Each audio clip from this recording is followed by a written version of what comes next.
This is an NBC News special report. Here's Lester Holt. Good day. We're coming on the air to take you to the White House briefing, where we are expecting to hear from Dr. Anthony Fauci after the CDC and FDA recommended providers temporarily pause use of Johnson & Johnson's COVID vaccine after reports of rare blood clots. Let's take you to the briefing right now. We're waiting for Jen Psaki. Reported U.S. cases of a rare and severe type of blood clot in individuals after receiving the Johnson & Johnson vaccine. Let me start by saying that this announcement will not have a significant impact on our vaccination program. The J&J vaccine makes up less than 5% of the more than 190 million recorded shots in arms in the United States to date. The president has always said that this is a wartime effort. We're at war against the virus. And as such, we've mobilized a wartime effort so that we're prepared for a wide range of scenarios. And that's why the president took action earlier this year, before the J&J vaccine was even authorized, to secure enough Pfizer and Moderna doses for 300 million Americans by the end of July. Over the last few weeks, we have made available more than 25 million doses of Pfizer and Moderna each and every week. In fact, this week, we will make available 28 million doses of these two vaccines. And as we've done since we took office, we will continue to get the supply out the door as soon as it's available.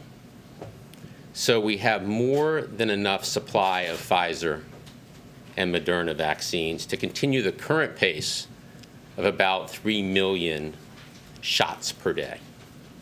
And that puts us well on pace to meet the president's goal of 200 million shots by his 100th day in office, and continue to reach every adult who wants to get vaccinated.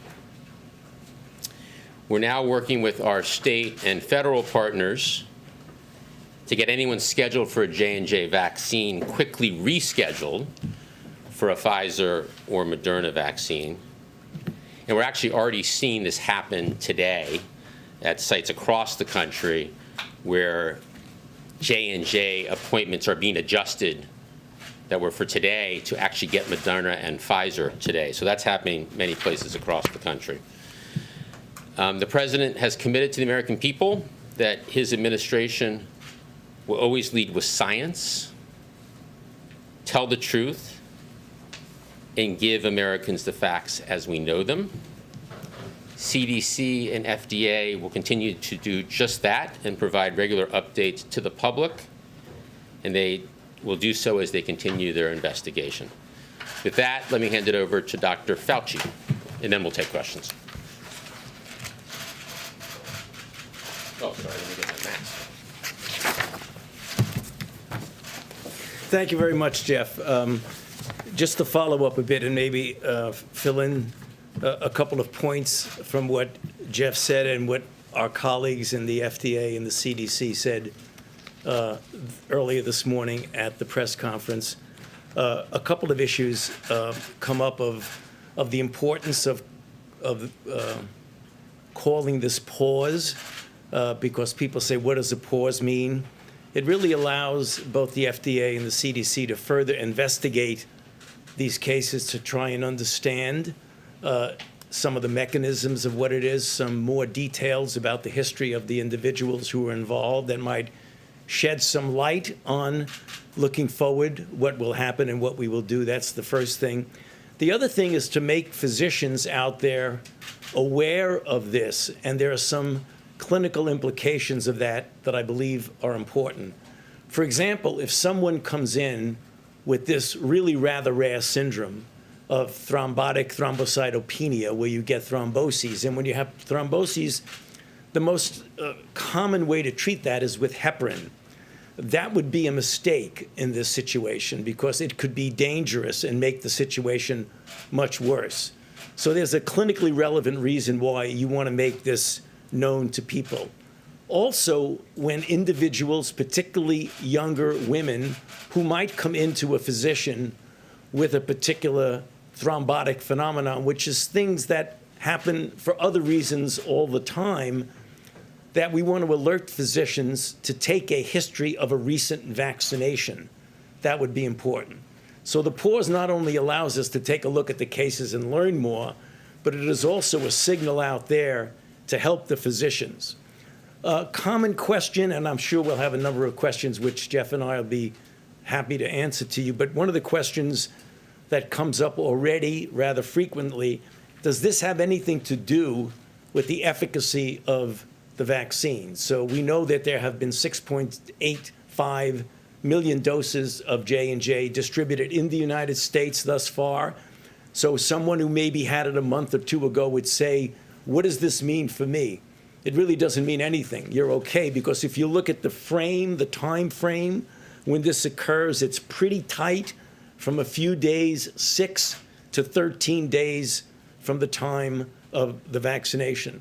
The next question is one that we're all obviously aware of. What impact is this going to have about people's attitudes about vaccines in general? So you might know that there have been now 120 million people that have received at least one dose of a vaccine. Most of that, subtract the 6.85 million, is in the messenger RNA from Pfizer and from Moderna. There have been no red flag signals from those. So you're talking about tens and tens and tens of millions of people who've received vaccine with no adverse effect. This is a really rare event. If you look at what we know so far, there have been 6 out of the 6.85 million doses, which is less than 1 in a million.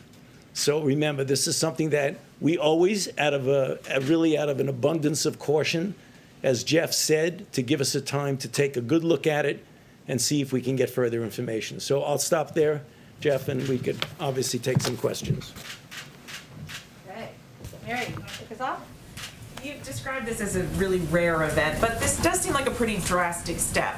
Do you believe that the scientists sufficiently weighed the benefits of this pause against the damage or risk that this could do to the broader effort and the impact it could have on vaccine hesitancy? Well, Dr. Fauci, maybe you'll go after me, but I want to say that we have plenty of supply. So I mentioned that we, for the last several weeks, have been sending 25 million doses out. And while we're averaging 3 million shots in arms per day, the 25 million supports actually that level and even accelerating. And we just sent out 28 million doses today, or announced 28 million doses will be sent this week to states, tribes, territories, and through our federal channels. So we have plenty of supply to continue our vaccination program and to hit our goals. But over to Dr. Fauci. Yeah. I believe your question is, did we pull the trigger too soon on this because it was such a rare event? Well, you know, our FDA is internationally known for their capability of making sure that we have the safest products out there. And that's what I meant when I said an abundance of caution. You want to make sure that safety is the important issue here. We are totally aware that this is a very rare event. We want to get this worked out as quickly as we possibly can. And that's why you see the word pause. In other words, you want to hold off for a bit and very well may go back to that, maybe with some conditions or maybe not.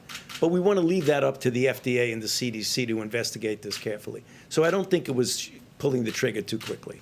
And just a logistical question more so than anything. The Advisory Committee on Immunization Practices is meeting tomorrow to discuss this. Why not try and meet today? I mean, is this not a moment to sort of drop everything and focus on this?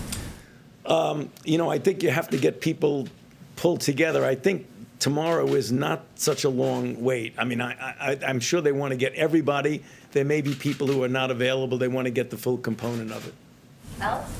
Can you talk a little bit about the process in both deciding for this pause and sort of what comes next? First off, did the White House have any advance notice of the issues with the J&J vaccine, and was there involvement from the White House in deciding this? And how do you evaluate when to pause vaccines? Are we going to see more of these pauses in the future if more issues pop up? Why don't you do the first part and I'll do the second part? this decision was made by the CDC and the FDA. And that's one of the things that's, I think, such a good thing about our system here, is that we're ruled by the science, not by any other consideration. So the decision was really thoroughly made by the CDC and the FDA. I'd say consistent with following the science, we were notified last night that there would be an announcement this morning, and therefore had no other involvement other than knowing last night that there would be an announcement this morning from the FDA and the CDC. And in this review, what's going to happen? What are they looking for? What are they evaluating? When should we expect a conclusion? Well, they want to see if there's any clues of other things going on. Were there any underlying, for example, if they're going to, just hypothetical, if they're going to make a decision to go forward and say, we looked at this, if they find some common denominators among the women who were involved that might be synergizing and essentially enabling this type of an adverse event, they may know that for those who don't have that, it may be much safer. There may be clues when you go down and really get granular about every single case. In addition, they want to look at what some of the mechanisms are. The mechanisms may give some insight as to what is going on. And then should we expect to potentially see further pauses in the future? I mean, could this keep happening with the vaccines because they're so new? Well, if you look at the history of, take a look at what has gone on with the Moderna and the Pfizer, where you have, literally tens and tens and tens of millions. This watched us carefully. There had been no red flags. When you have a red flag of something that is as serious as thrombotic thrombocytopenia, particularly when you have an individual, one of whom died, you take that seriously.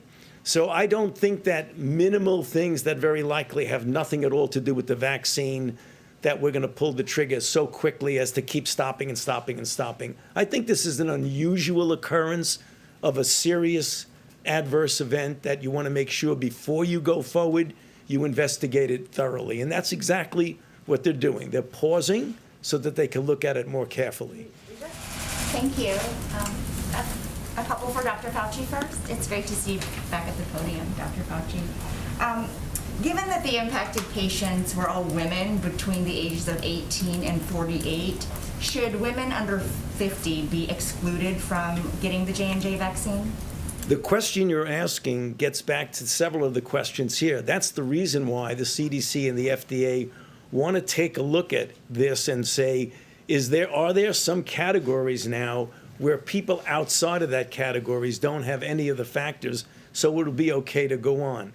It is entirely conceivable, making no predictions, that there may be some restriction in an age group or not. We don't know that now. That's the reason why they're working very hard to answer the question you're asking.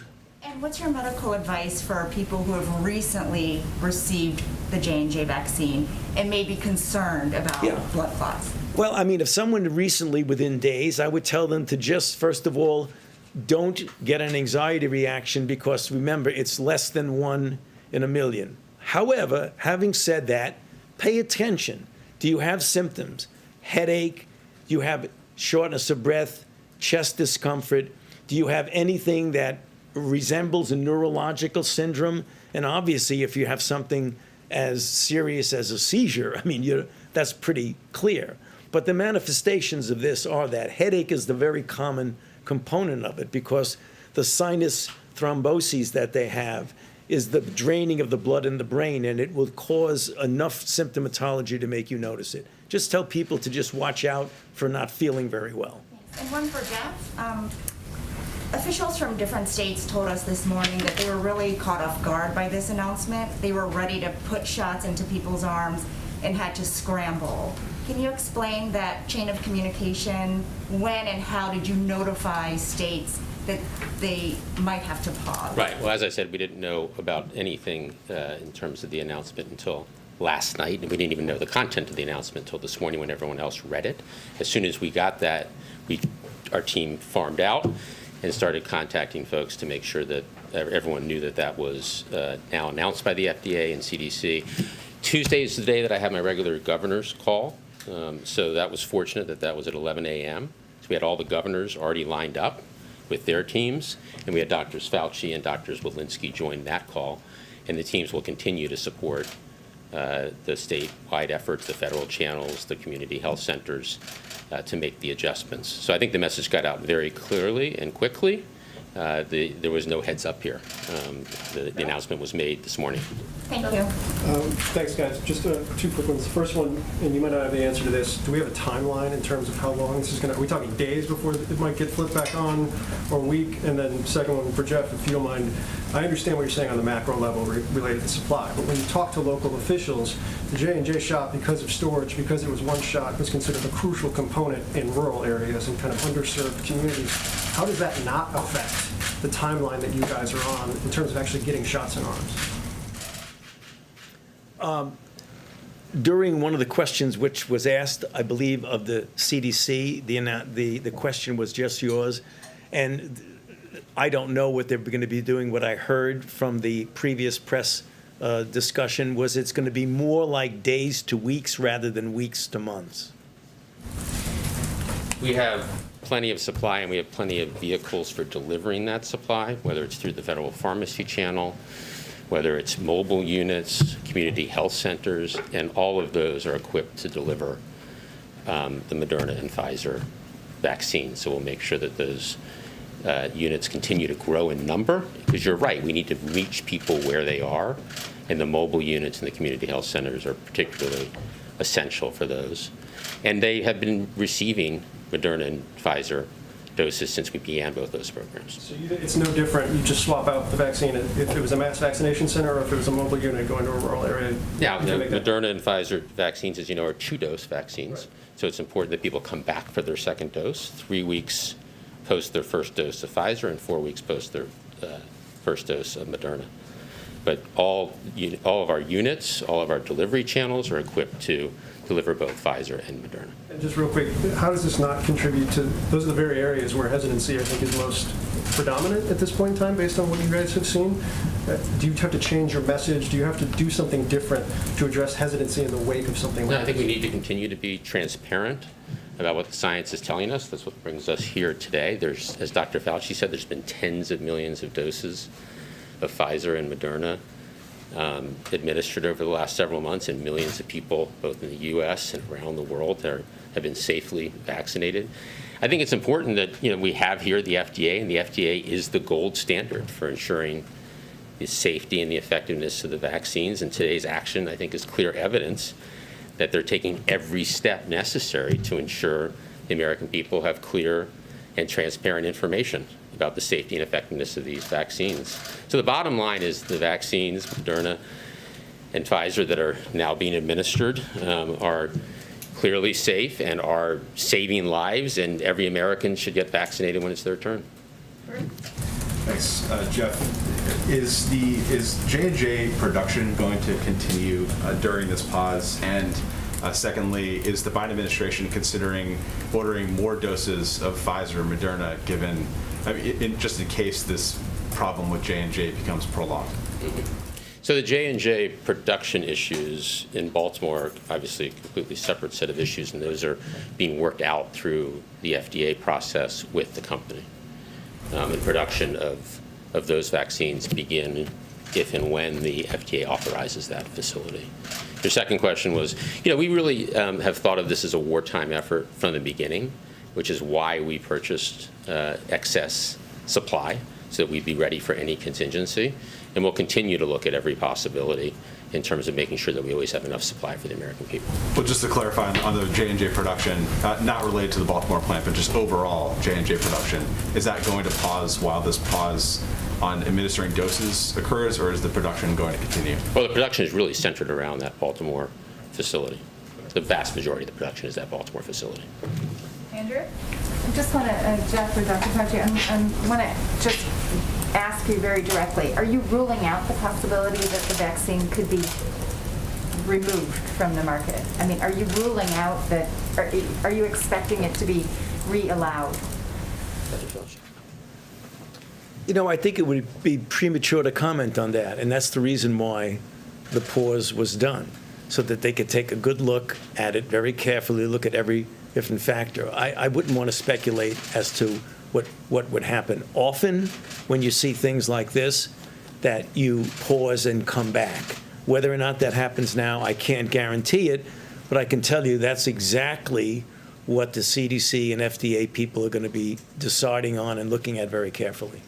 If I could just ask you on this outreach question. So, this is a problem that you've been struggling with, the sort of vaccine hesitancy. This obviously is a setback. What do you have to sort of ramp up into an additional war type effort to really ensure that this message gets out there? Do you personally go to states like Mississippi where the vaccination rate is really low? Well, let me answer your first question, and then I'll, we, consistent with it being a wartime effort, we've planned for different scenarios and different contingencies. So we have enough supply of Moderna and Pfizer to hit the targets that we've set, the 200 million shots in 100 days, and to head toward the 4th of July that we've talked about as a country, a more normal 4th of July. Clearly, part of that is making sure that when it's an American's turn to get vaccinated, they get vaccinated, and we do need to continue to build confidence, and that's done at the community level. People are trusting of their local doctors, their faith leaders, their neighbors, which is why it's important when people do get vaccinated, they not only get themselves vaccinated, but they spread the word about the safety and effectiveness of the vaccines.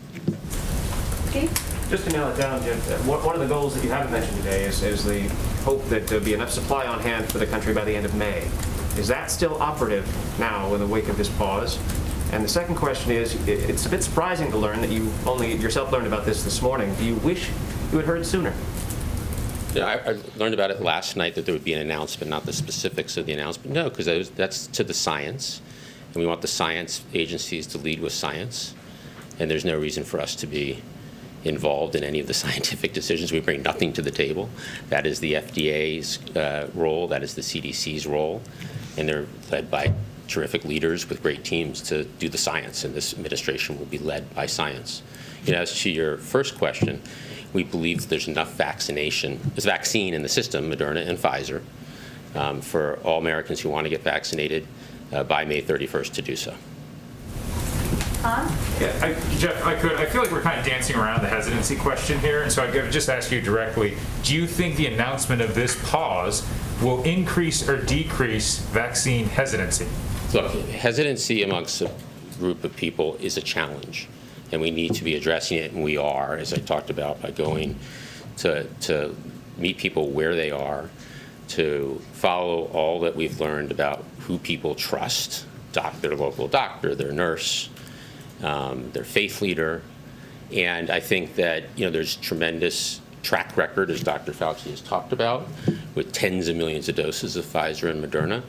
The FDA, acting the way they did today, shows that they are indeed the gold standard, and I think that should reassure the American public that they will be very diligent and conservative in how they approach the vaccines. So the argument is that because the FDA, this tripwire was triggered, that should give Americans more confidence in the overall vaccination plan. Certainly around how safety and efficacy are being monitored by the gold standard folks at the FDA. Okay, let's do these three more, and then we'll let them go back. Go ahead. Jeff, you said the FDA is the gold standard for ensuring the safety and efficacy of vaccines. To what extent does today's news add urgency to the effort of getting a permanent nominee confirmed to head the FDA? Clearly it's always an important post, but how much of a spotlight does this news now I have no personnel announcement to make today. The FDA has an extraordinary group of scientists and experts that lead these types of efforts. How helpful would a permanent director be in those efforts? I think that the FDA does an extraordinary job, and the teams that are addressing these issues are experienced teams. In fact, the acting director is a very experienced leader. So I think the experience of the FDA and the expertise at the FDA is indeed the gold standard. Go ahead. Are there any immediate plans to accommodate the states because of this pause? And can you guarantee that every person who had a reservation canceled will get rescheduled in a matter of days? Yeah, as I said, I think there's already, in certain locations, people who are scheduled for today are already rescheduled. So we'll do anything we can to support the states on the logistics of rescheduling. And at the same time, the most important thing is that the supply exists to continue to vaccinate 3 million Americans a day, and there's enough supply to actually accelerate that. There's tens of millions of doses in the system, and as I said today, we announced 28 million more Moderna and Pfizer doses are available to be ordered this week. Last question. Dr. Fauci, you said that there was no red flags with the other two vaccines. This question might be asking you to state the obvious, but can you verify that means that there were no developments of blood clot symptoms in the recipients of those vaccines? There have been no serious events to call attention to anything that would relate to a pause. Right. Why would it be why would the case for one vaccine but not the other two? And how does that speak to the safety of the other two vaccines? I think, when you examine everything in general, the fact that you have, 120 million doses, individuals have received at least one dose. And as you subtract out of that 121 million, 6.85, you're talking about, 114 or so million individuals have received at least one dose and no negative red flag signals. That tells you you're dealing with a really safe vaccine. And I think, apropos of several of the questions that people asked about hesitancy, when you want to talk about safety, this is an extraordinary safety record that the others have.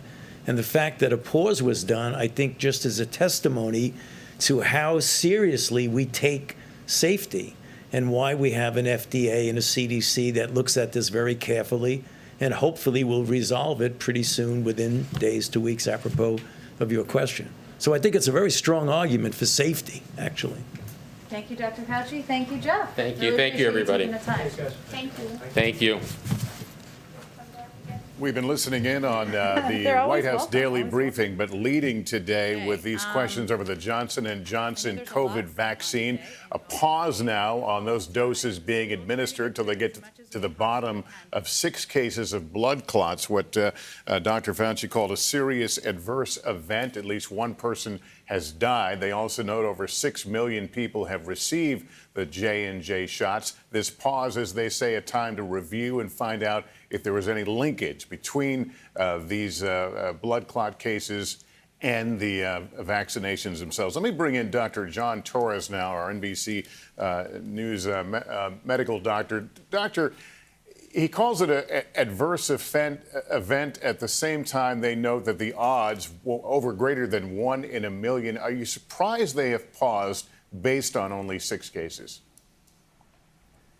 And Lester, I'm not surprised at all, because those 6 cases, even though they're rare, they are very serious complications, and we've heard of 1 death in those 6. And so they want to make sure that moving forward that there's not a direct connection with the vaccine, or if there is, that they understand that direct connection so they can go ahead and make sure that the people who might have that type of condition don't get the vaccine. But they did it for a couple reasons. One is to take a look at the vaccine, make sure that connection is not there. But 2, from my perspective, equally importantly, they are getting the message out to doctors across the country that this is a type of condition that needs to be treated specially. It's different than most conditions you treat like this. On top of that, they also want doctors to start asking the vaccine question. If patients come in with certain conditions, ask them, have you recently got a vaccine? So they're doing both one end of making sure it's safe before they start administering it, but on the other end, for people that have gotten the vaccine, making sure that the doctors understand both how to ask the questions about it and how to treat it, so that way they can move forward and understand it's safe. And they were really trying to address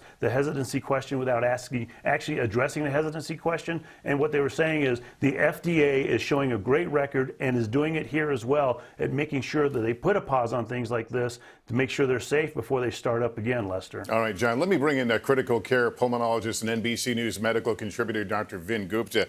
And Doctor, my question to you is about the makeup of the J&J vaccine versus Moderna and Pfizer. Is there any commonality in the technology? Good afternoon, Lester. And these are different. And so Pfizer and Moderna have been built on mRNA technology that's existed for decades, but this is actually the first time this technology has been available to the public in the form of vaccines. Johnson & Johnson is actually what we call an inactivated virus vector. A different type of virus, an adenovirus, carries material for the coronavirus into a human body, and then a response is had. Very similar to how flu vaccines, for example, are developed. And so it is fundamentally different, Lester. What I'll add here is, while we're talking about the frequency of this side effect, 1 in 1 million, causing this rare blood clotting disorder, we think the actual prevalence of thrombotic thrombus, this rare blood clotting event, is about 4 in a million. Just if we think about how often this happens in the general population. So I think we need to keep that in mind. This happens. It happens rarely. We need to determine if there's a causal link, and that's why there's a pause. But I really wanted to emphasize what Dr. Torres mentioned. It's to inform clinicians like myself and him that this is happening, this might happen, and to keep it on our differential diagnosis if we see somebody come in with a severe headache or with shortness of breath. All right, thank you for that. And much of this news conference focused on the question of whether there'll be enough vaccine going forward during this pause. The White House COVID coordinator, Jeff Zients, saying they have essentially over-ordered, my words, not his, but that they'll be able to meet all the vaccination goals currently on the horizon. Let me bring in Peter Alexander at the White House. Peter, he was certainly downplaying any idea that this might hurt vaccination efforts going forward.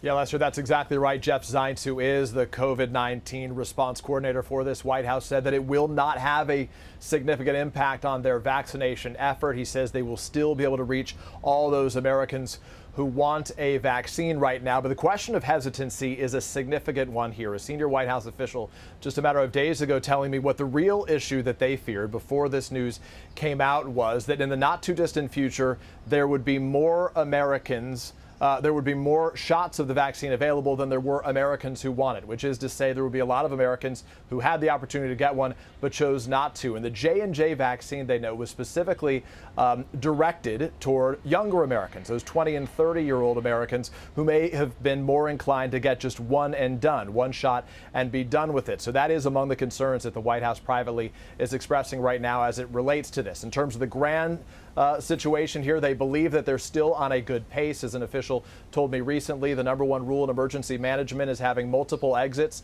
They feel strongly that Moderna and Pfizer shots will still be available to those Americans who want it. Lester? All right, thanks. And Jeff Zients also pointing out that right now appointments are being rescheduled. People who were scheduled to get the J&J vaccine now being rescheduled to one of the other two. That concludes our coverage for now. I'll have a complete wrap-up on NBC Nightly News. For now, I'm Lester Holt in New York. Good day, everyone.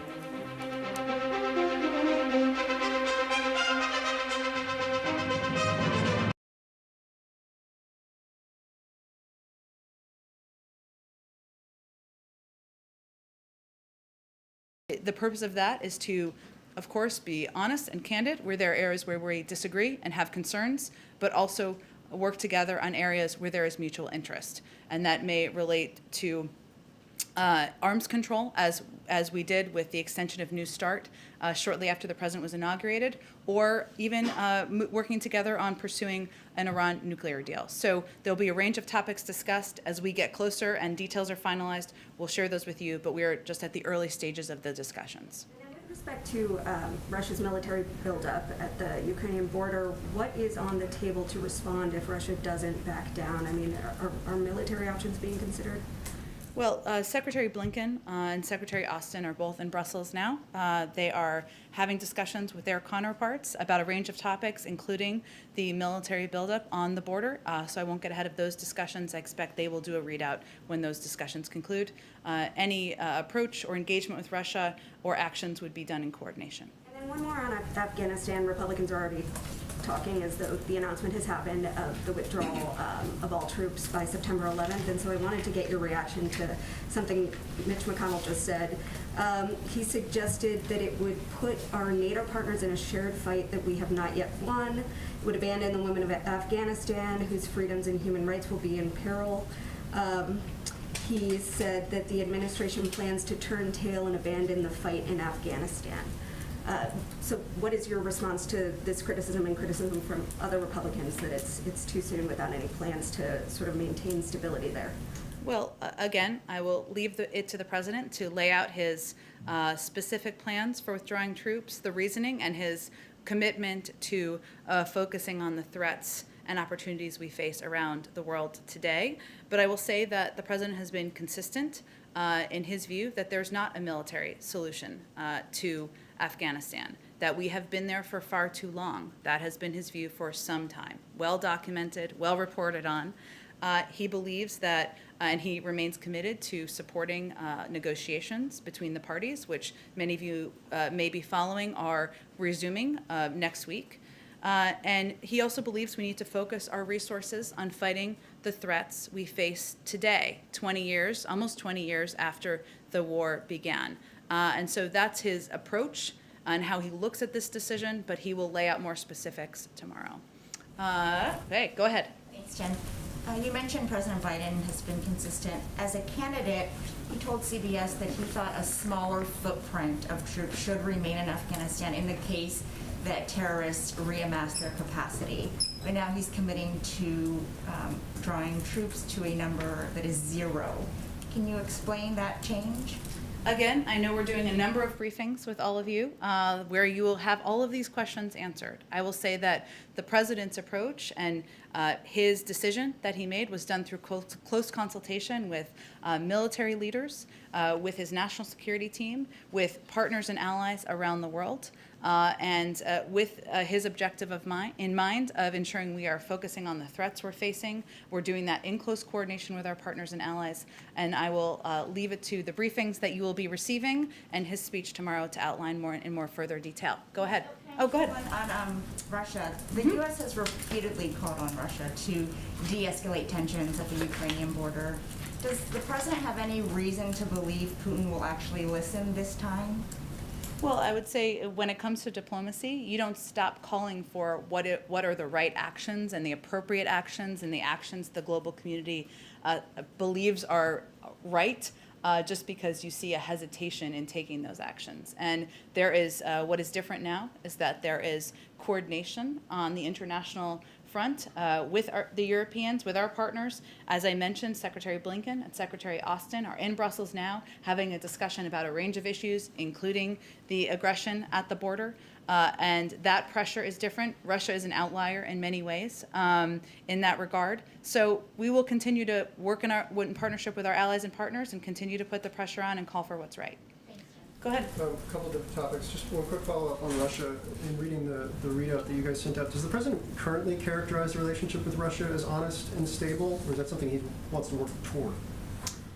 I think what we're working toward is predictable and stable. We're not looking for an establishment of trust as much as a predictability and stability because there are a range of threats, there are a range of opportunities in the world, and the president wants to have the bandwidth to focus on them, not on an adversarial relationship with Russia. You guys have had a little bit of back and forth, the White House and the Michigan governor's office. Is the president right now, when she's an ally, kind of disappointed with how the governor has managed COVID in her state, at least of late? Well, let me say, Phil, as you know, you've been covering it quite closely. We have been at war with this virus for over a year now, and Governor Whitmer has been in charge of a state that has been incredibly hard hit by COVID for that period of time. And she's done a tremendous job, in our view, while facing an enormous set of challenges. She has been steadfast in her commitment to keeping the people of the state of Michigan safe and a tremendous partner in the fight against COVID. And if you go back more than a year ago, she led that fight to make sure first responders in the state had PPE they needed when cases took off, and she pushed for more testing when the federal government told governors that they were frankly on their own and to figure it out on their own. She has had to endure not just a public health crisis and a hostile state legislature, but friends who have passed from the virus, armed aggression in the state capitol, and threats against her life. She's also had to coordinate a disaster response to a faulty dam burst, all while doing all of this in a devastated Michigan community. So we feel she's shown some serious grit, fight, and resolve. We are going to continue to work with her on how we can help address the uptick in her state and help deploy the resources we have available. One more quick one, running full gamut today. The president's repeatedly said that he wants the infrastructure proposal he's put on the table to be paid for. He's obviously put proposals to pay for it. Is that a red line? Is he open to not paying for some of that proposal if that's the direction Congress wants to go? Well, I'm not going to, his only red line is inaction. And he is happy to hear from, as he did yesterday, proposals that members have, whether it is to have a lower increase, a lower increase of the rate on corporations, whether there are proposals to pay for this plan in a different way. He's open to hearing it. His starting place is that we should pay for it. But we're at the beginning of the discussions here, and ultimately, his only red line is investing in our infrastructure, making sure we are putting Americans back to work over the long term. Go ahead. Thanks, Jen. Sorry, Mayor, I'll come back to you next. On Russia, the president proposing a summit with Vladimir Putin would suggest that he's looking to de-escalate some tensions there. So does that mean it's unlikely the U.S. is going to enact harsher sanctions on Russia, like sanctioning their sovereign debt? Well, I'm not going to get ahead of any announcements we have on the consequences that we will invoke on the Russian leaders for the actions they've already taken. No, it does not change. The calculations, the process, the review that has been ongoing, I expect we'll have more to say soon. And certainly the president was clear that there will be consequences, as he has said publicly. Some will be seen and some will be unseen, as we often say, and hopefully we'll have more to share with all of you soon. And then one on nominations. Noticed that the Director for Immigration and Customs Enforcement was not included in the tranche that was announced yesterday. That included CBP and USCIS. So why wasn't that person included in that tranche, and when should we expect to see a nominee for that position? It's a great question. I don't have any personal announcements or previews for you. Sometimes we announce things because they're through the vetting process and a decision has been made. And while it might be cleaner to do it in a group, we want to get these names out, nominated through the process as quickly as possible. So hopefully we'll have a nominee soon. Go ahead. I know you're leaving the details of this to the president tomorrow, but I do want to try on just one part of this. You know, the administration obviously is committed to supporting Afghan women and minorities. What do you say to people who are concerned that this could put them and their lives at risk by withdrawing? I will say that, broadly speaking, the president and this administration supports women and girls around the world. We support it through a range of actions, through a range of initiatives, through a range of programs that we support. We will absolutely continue to do that. The president has been consistent in his view that there is no viable end to the war, military viable end to the war in Afghanistan. He's had that view for some time now, and he has to make decisions through the prism of what's in the interest of the national security of the United States, and that includes keeping our focus on where the threats are emerging around the world, whether those are emerging threats from Al-Qaeda in parts of North Africa, or other threats or opportunities we see in other regions. And hence, those are big motivating factors in his decision. And on police reforms and racial justice, you know, it doesn't appear the Democrats have the votes needed to pass the George Floyd Policing Act as the administration hopes. Is the White House open to negotiations on this, possibly even giving maybe another look at Tim Scott's Justice Act the Democrats blocked last year? Well, we will leave that. I know Senator Scott, Senator Booker, and others are in close discussion and coordination about what a path forward may look like. We certainly understand that there could be changes to proposals that have been put forward to date.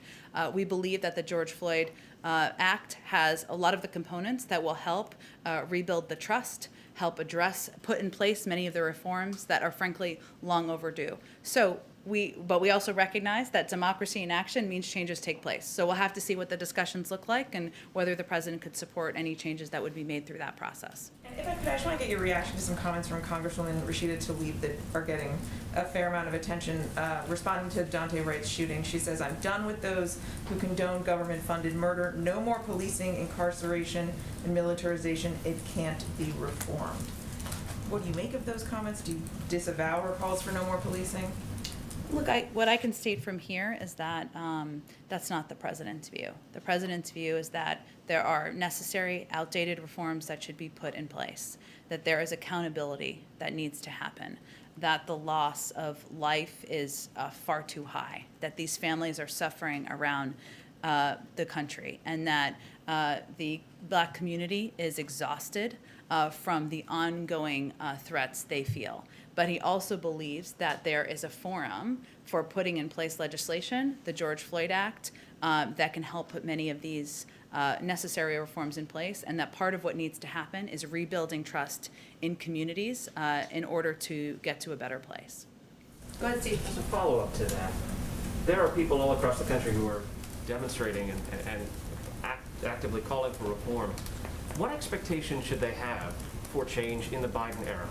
What is this president going to bring to bear if, for example, qualified immunity isn't removed from the law, if you can't get that in a bipartisan agreement?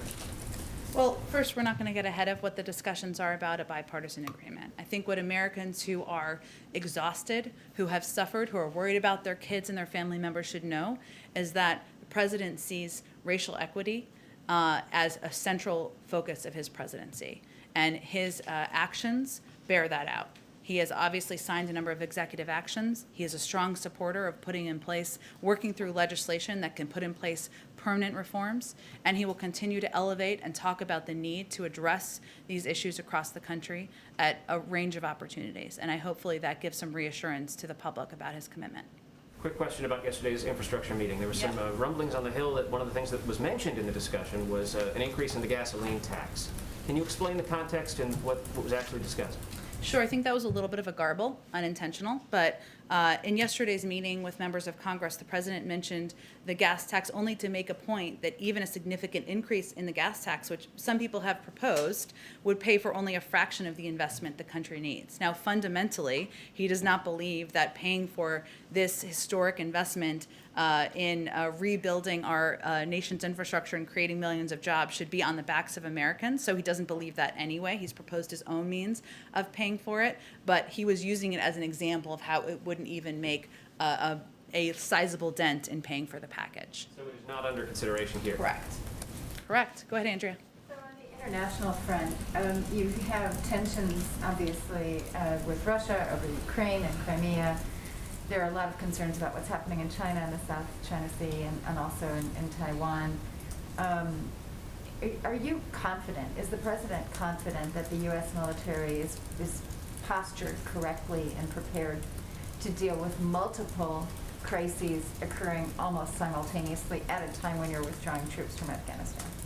Absolutely. The president has utmost confidence in General Austin and his leadership, and Secretary Austin, I should say, switching titles, and he believes we have the best military, men and women serving in the world, and so he has absolute confidence. He also believes that we should lead with diplomacy, and his actions, his leadership, his approach certainly bear that out. Just on China with the climate summit coming up, I mean, do you see opportunities to sort of rebuild the relation, or to sort of address the tensions and the long-standing tensions in the relationship with China over the climate summit, to sort of use that as an opportunity to move forward? We obviously have not made a determination about bilateral portions or meetings that would take place as a part of the summit. We've invited over 40 leaders, but I would say that we are engaged, as you know, at a range of levels. We are approaching our relationship as one not of conflict, but of competition.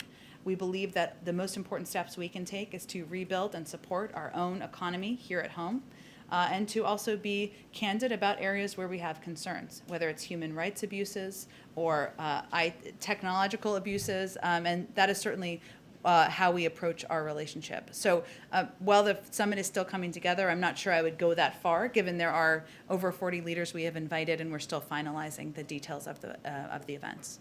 On the domestic front, in terms of the George Floyd Policing Act, do you anticipate major protests and riots depending on the verdict in the Chauvin case? And what are you doing to prepare for that? We had a lot of controversy during the Trump administration about the use of National Guard troops.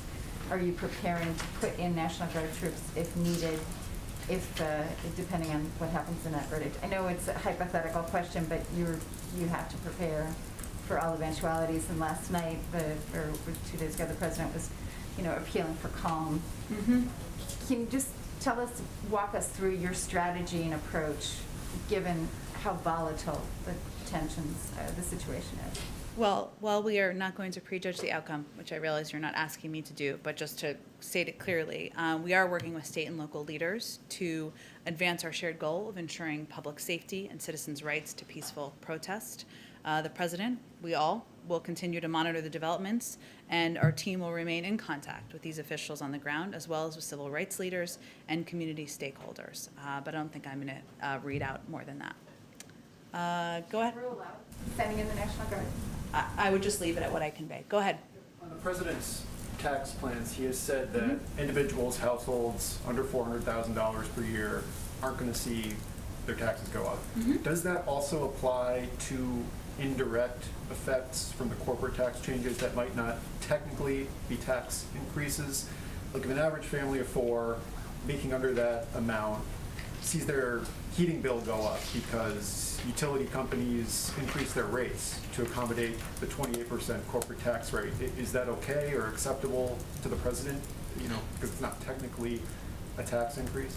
Well, I would say that there's no reason that is what needs to happen. We have evidence of what happens. Back in 2017, when Republicans prioritized tax cuts for big corporations over investing in working people, there were many arguments made about what the impact would be. The benefits would be passed on to consumers. They would invest in R&D. There would be jobs created. None of that happened. There were stock buybacks, more incentives to offshore, record compensation for executives. We have seen countless studies where the biggest impact to these corporations would likely be on capital.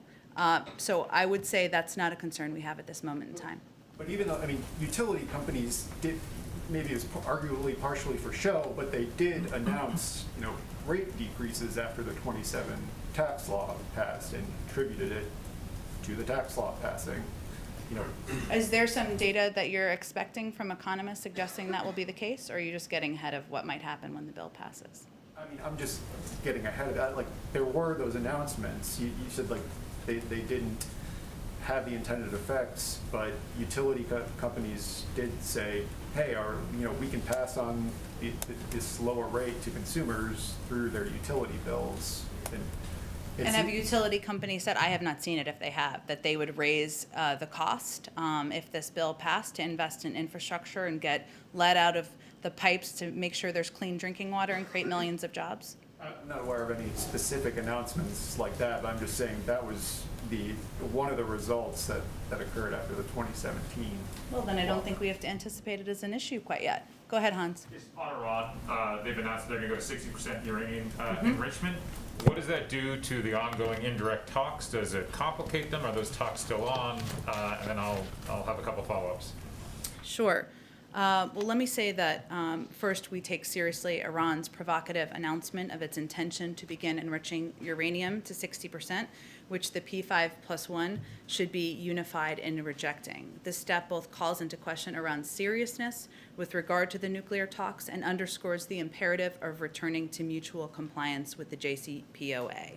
We share a common stated objective of returning to mutual compliance with the JCPOA with Iran. And we have been engaged constructively in what we felt was constructive dialogue last week, even as it was indirect, in Vienna. And while they were difficult, and while we expect this to be long, we expect, and we have not been alerted of any change in planned attendance in the meetings that will resume later this week. So we are certainly concerned about these provocative announcements, but our goal remains seeing through a diplomatic process, which we expect to resume in Vienna later this week. Okay, just so very clear, you expect the indirect negotiations to continue, even though you're questioning their seriousness to those negotiations. Well, look, I think, Hans, we believe that the diplomatic path is the only path forward here, and that having a discussion, even indirect, is the best way to come to resolution. It doesn't mean that we hold back on concerns we have and don't encourage our P5+1 partners to expressing those same concerns and having that as part of the discussion. On the sort of diplomatic front, was the U.S. giving any heads up about the attack from potentially Israel on the power facility for Natanz? I have nothing further to read out about our understanding of the origin or the intention of the attack. Was the U.S. at all in any way involved in the attack on the power facility in Natanz? As I said yesterday, we were not. If I could just switch gears to Russia real quick. Sure. The statement said in the coming months for this potential summit. Is that going to be this summer? We'll see. In the coming months would be this summer. Does the president have any preference on where the location should be? It's a great question. I know Alex was asking a similar one. We're still just at the early part of this process, and so as we have more details, we will share them with all of you. Can we narrow it down? Northern Hemisphere? I don't think we're quite there yet. You're sounding like there's a place you'd like to summer with President Biden and President Putin. I can pass that along, certainly, but okay, go ahead. Hard to follow, but I'm sure you have a very serious and good question. Go ahead. Thanks for that, I suppose. My question is on LGBTQ rights. You told me weeks ago President Biden stands by his campaign promise to sign the legislation within 100 days. We are now on day 83 of the presidency, and it looks like that bill isn't close to making it by that deadline, and the president is facing multiple crises, as evidenced by the questions in this briefing. Does the president continue to stand by that campaign promise? He does. He continues to work toward it. And as you know, in order to sign legislation, it needs to come to his desk. And while he has certainly been a vocal advocate in his support for the Equality Act, and obviously, as you know and noted, it passed the House and needs to work its way through the Senate. It requires the Senate passing it in order for him to sign it. Well, what are the president's efforts like in getting the Senate to pass legislation? Well, certainly he's put out a statement of administration policy. He has talked about his view that this is legislation that should pass, and he has a range of conversations about a range of topics, but also so does our legislative team, who work to move forward his agenda every single day.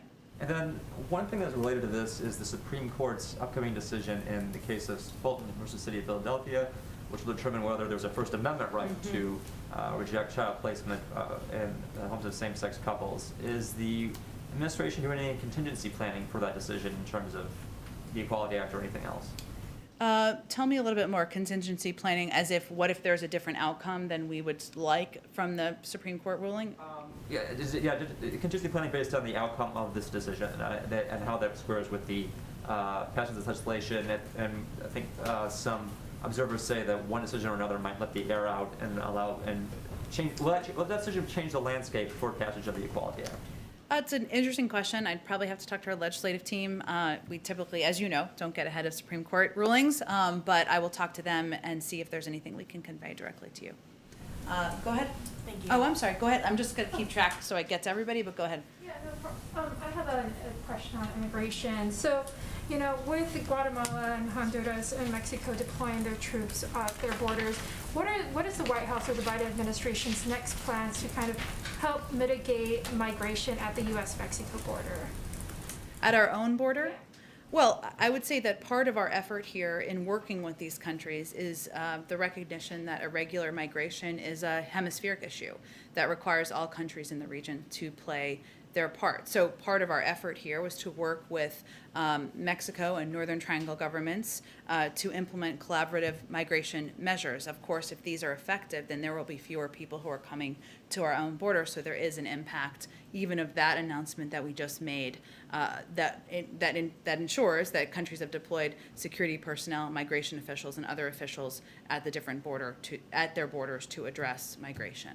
And, you know, last month we saw some really large numbers at the border of migrant apprehensions. How is the Biden administration working with local officials, local governments, and local nonprofits along the border, who some are picking up some of the costs, like, you know, COVID testing and hotel bookings? And so kind of how is the government working with these local officials? Well, they play a tremendously important role in helping ensure, as you noted, in some cases it is working with NGOs and local authorities and officials on testing.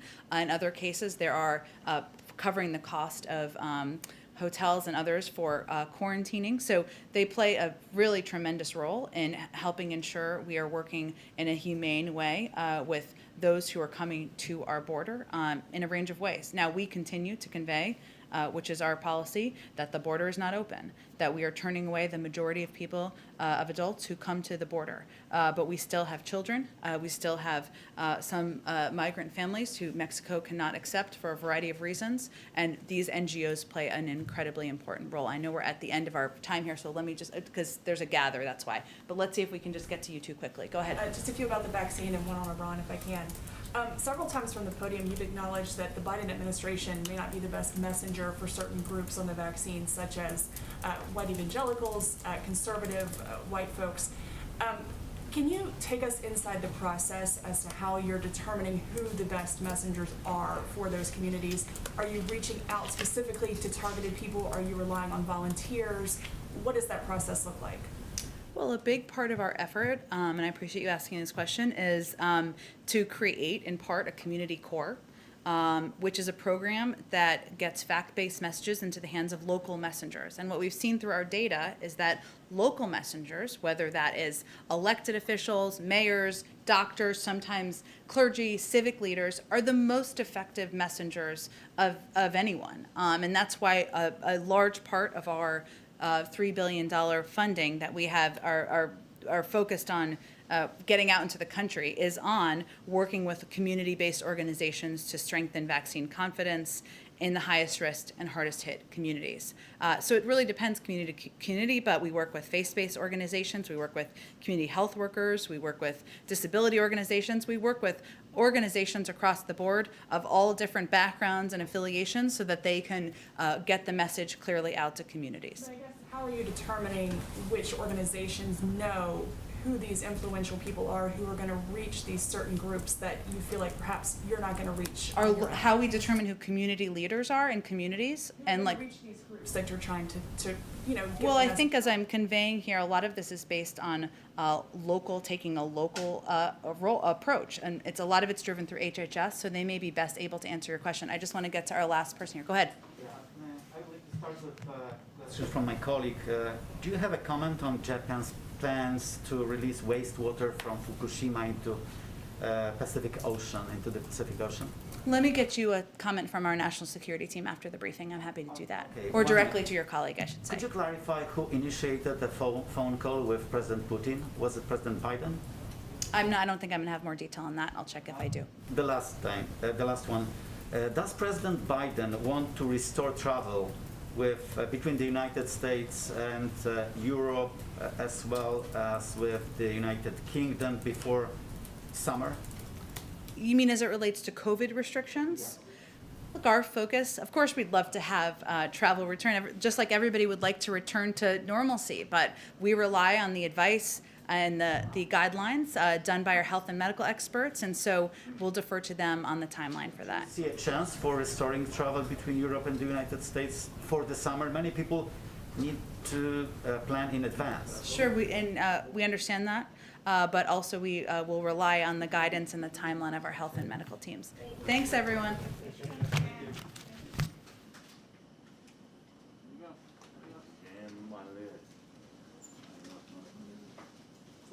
What's the call for this? It's coming right around, right?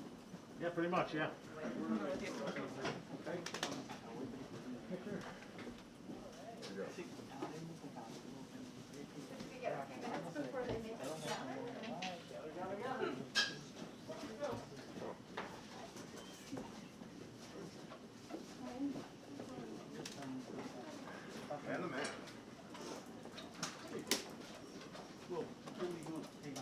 Oh, yeah.